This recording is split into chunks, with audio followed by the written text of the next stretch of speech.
Oh my gosh. Hey guys, welcome to Movie Time. I'm Sean. So at Comic-Con, like I said, there was some big news. Big news. If you haven't heard, if you do not have internet or whatever, if you don't have internet, you're probably not watching my show. But if you haven't heard, for some reason or another, Superman, Man of Steel sequel will be Superman vs. Batman. That is not a final title. The titles are up in the air. Batman vs. Superman, Superman vs. Batman, Man of Steel 2, all sorts of things. In my opinion, I really hope it's just Superman vs. Batman because it is the Man of Steel sequel, so I hope that they continue with the Superman is a predominant title in it. I know Batman is more popular than Superman if you look up percentages of searches and all that good stuff, but it is Man of Steel sequel, so hopefully it goes to Superman. That's for title for me. Storyline, I've always had a hard time really understanding why Batman and Superman fight or why they fought. I understand why Batman would take precautions towards Superman because Superman is like the all-powerful being in the world. Maybe you guys tell me out. Help me figure out why they would fight. I really want to figure this out. It's just hard for me to see two superheroes, two good guys, protagonists, fighting for some reason. Usually in movies when they have the protagonist fights, it's usually like a real quick fight, they fisticuffs, and then they get over it and they become best friends. So I'm assuming that's what's going to happen in this. There's going to probably have to be a lost storyline. There's going to have to be kryptonite. It has to be kryptonite. I don't really see how else Batman could fight him without kryptonite. There's no way he could put on any of that armor or whatever unless there's kryptonite, because Superman will just kill him. He just go flick him. You know, you flick him, step on him, kick him. If you just imagine if he punches Batman, Batman's dead. So I'm really excited about this. I know you guys are too. Awesome news out of Comic-Con this past weekend. Avengers 2 is now called Avengers Age of Ultron. This is pretty cool. Ultron is created by Hank Pym, but they mentioned that there will be no Hank Pym in this. So you got to think of where's Ultron going to come for? What other computer tech guy, PC software, hardware, tech, engineering kind of guy is in the Marvel universe? Anyway, Tony Stark is probably has something to do, whether it's directly or indirectly. Maybe there is not Hank Pym in the movie, but maybe not a physical Hank Pym. Maybe there's mention of him. Maybe it's something like a lead into Ant-Man. Because I know that with Ant-Man, I would assume that there's something there. There's the Ant-Man movies coming out. So Age of Ultron coming out. Ultron, this super baddie. Apparently there was just, I haven't had a chance to read it yet, there was a nice Age of Ultron series that just came out recently. But also, Thanos. What's going on with Thanos now? I've been thinking about this for a while, that Thanos is going to span the course of both Phase 2 and Phase 3. I think that this is kind of what it's going to be. That is what I thought. Is Age of Ultron is going to be number 2, and it might start something in Captain America that starts from Captain America, Guardians of the Galaxy, then in Avengers 2, because I don't see how they can do a whole Age of Ultron in just one movie.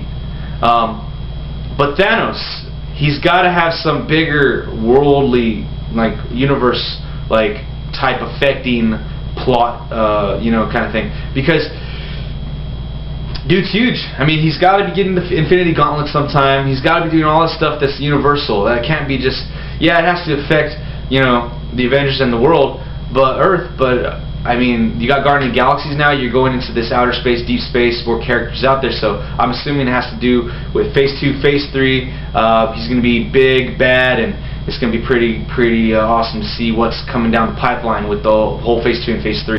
At Comic-Con, the 20th Century Fox and an XMen, they had a nice, cool little side booth thing. It looks like it was out on the street where they had people protesting mutants. It looked pretty cool from the videos I've seen of it. And it had the Trask logo, and then on top of everything else, they were showing off a Sentinel bust. It didn't look like a Sentinel bust like the traditional ones. It was clear, it looked more mechanical. They're going to have Sentinels in Days of Future Past. I'm assuming they're going to have it when they go to the future with the older X-Men. It's going to be awesome. Every X-Men fan's been wanting Sentinels, and when they finally teased it in number 3 and then didn't go on from there, oh man, it was just, shoot. Sentinels, Wolverine going crazy, Berserker Rage on it. Oh man, I can't wait. Which Wolverine is going to be another topic of mine a little later.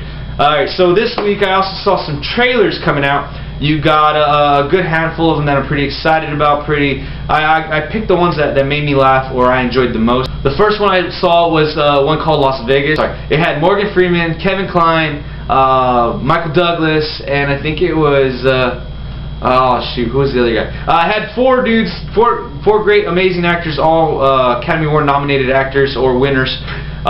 It looks super funny. It reminds me of The Hangover, but with older guys. I'll put links to the description in the description of this trailer as well as all the other ones I'm going to talk about. This one just had me laughing out loud. I was just stoked for this one, especially the last part of the trailer with Morgan Freeman. Oh, it's awesome. Seeing these guys do these types of things, awesome. The second movie is Don John. It's directed and written by Joseph Gordon-Levitt, and it's published by his Hit Record, his production company. They're doing a lot of cool things over there. This one looks pretty interesting. I like to see Tony Danza in there, and him and Joseph Gordon-Levitt bouncing off each other as father-son. It looks really interesting, like the dynamic they're going to have in the movie. I can't wait to see that. This next movie I saw, this trailer, I've heard about it a bunch of times from a lot of the other people in the movie industry that I follow. It's called The Butler. It stars a bunch of great actors. You got Forrest Whitaker, Oprah Winfrey, Robin Williams. The list goes on. Bunch of great actors. It's about a guy who is a butler through like 3 decades of presidents. I think it was something like that. Seems pretty awesome. Just the trailer had me like emotional about it. It looks really good. I'm really excited about this one. This one's going to be a good one. I would say it's probably going to be an Oscar talk. The next movie you have is the Lego Movie. This one's really interesting to me. It has a lot of good voices in it, voicing the characters. It looks like they are able to make fun of different entities in it, because you could see like Batman, Ninja Turtles, all different types of entities in there. So that's cool, almost like a Who Framed Roger Rabbit thing where they had Disney and Warner Brothers characters mixed in there. That's really cool. I like that. Another aspect I liked of it was all the characters. It looked like, I mean, they're probably CG, but it looked like it was stop animation for it. It looked like they were doing that with real figurines of Legos. That was really cool. I like that. And there was a little CGI for the faces, I'm assuming. But the movie looked good. It looked funny. The trailer looks pretty good. Keanu Reeves is back in the next trailer, Ronin 47. It's a group of these samurais who've lost their masters. I guess that's what Ronin is. Ronin is a samurai who doesn't have a master. These 47 of them who have lost their master, they're going to avenge their master. And it goes from there. There's some supernatural stuff, it looks like, in there. Flying ladies that are going into cloth and all kinds of cool stuff. I'm really excited about this one. I like the samurai aspect to it, the swords going around everywhere. When you hear that, you know, when the sword comes out of the sheath, or you know, things like that. It's really cool. I like it. I'm really excited and definitely look forward to this one. Keanu Reeves has been out of the game for a while. I haven't seen him in anything in quite a while, so happy to see him back. Hopefully he'll pull it off. And another teaser that was another teaser that happened at Comic-Con. It was a teaser for Spider-Man 2 Electro. It's all this machinery, cameras going around this machinery, and it gets to Electro. You could hear like breathing and stuff like that. It looks really cool. It's your first look at Electro. News: there's going to be a Rocky spin-off or a Rocky sequel, depending on which way you want to look at it, coming out. It's in the works. It is going to be directed by the guy who just did Fruitvale Station with Michael B. Jordan, and they're actually using Michael B. Jordan in this movie as well. Wow, this is a lot of Michael B. Jordan news in the last 2 weeks.